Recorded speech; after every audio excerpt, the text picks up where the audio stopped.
Welcome to Solvetic, your channel to always learn technology easily. Below in the description, you will find useful links we used in this video.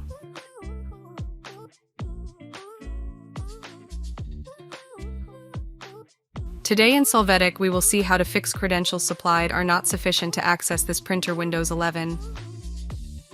To begin, in the search box, enter Control, select User Accounts. After, click on Manage Your Credentials. Here, click on Windows Credentials. After this, click on Add a Windows Credential. In this window, you can enter the access credentials to the printer. Click on OK, and after this, you will now have access to printer on Windows 11.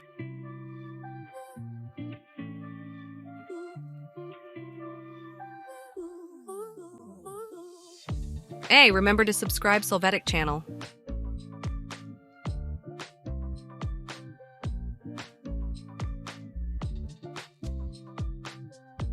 We hope it has been helpful for you. Here are links to watch more videos of your interest and subscribe to the Solvetic channel. Thank you.